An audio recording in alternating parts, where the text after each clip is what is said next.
نحن 9 شباب و3 بنات. ما شاء الله.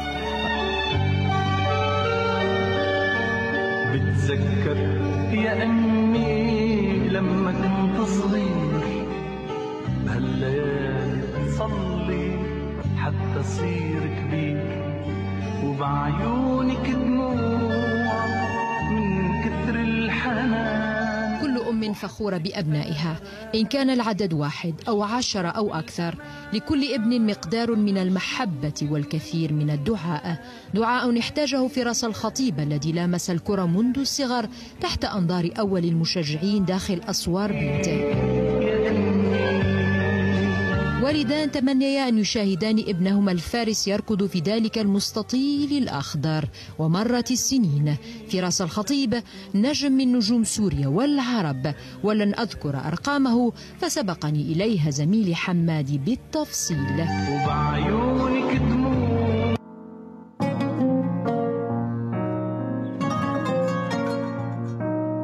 كان في مدينة واسمها حمص، فيها خلقت وشفت الشمس.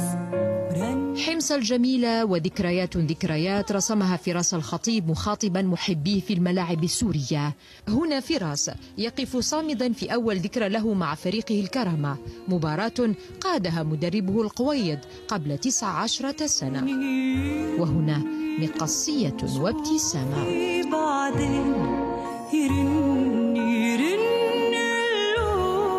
صور وفرحة، ومن بعدها رحلات العمر. صال وجال ابن حمص، وقبلها ارتبط بذكرياته التي لم تغب عنه وإلى يومنا هذا، وهو يجلس على كرسي الاعتراف في الصدى.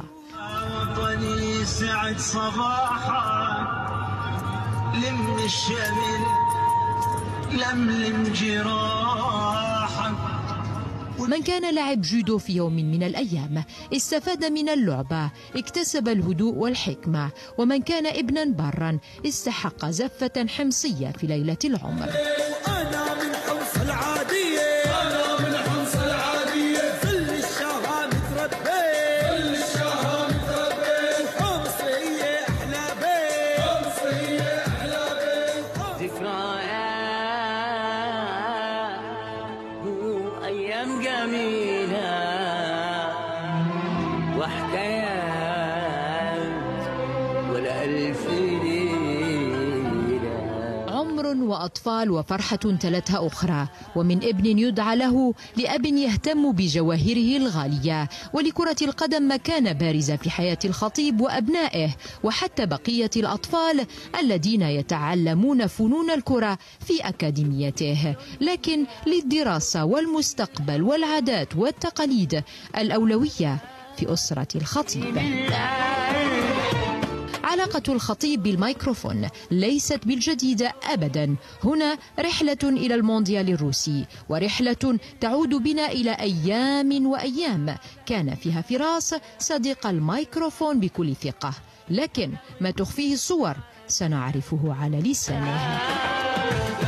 هي ليست الصدفة التي ربطت فراس الخطيب مع ذكريات الماضي، فهذا النجم البارع أحب الريال الملكي وشجعه في يوم من الأيام بسبب ذكريات صنعها زيزو ورونالدو البرازيلي. ومن بعدها ترك فراس الخطيب حب الملكي لعيون برشلونة، أو بالأحرى لعيون ميسي الذي يعتبره أفضل لاعب أنجبه التاريخ. فهل سيسلم فراس من ردود عشاق الميرينجي؟ وفراس الخطيب الليفربولي هل يستمر في تشجيع فريقه؟ سؤال يحتاج إلى إجابة. هل أصبح فراس فارسا أم هي هواية لا تتعدى الساعات؟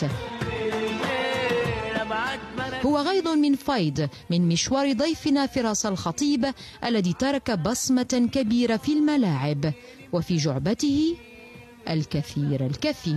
بتذكر يا أمي لما كنت صغير بهالليالي تصلي حتى صير كبير وبعيونك دموع من كثر الحنان وحدك أنا غافي وأشعر بالأمان. أنا مش راديا صلاح، صدى الملاعب. عينيك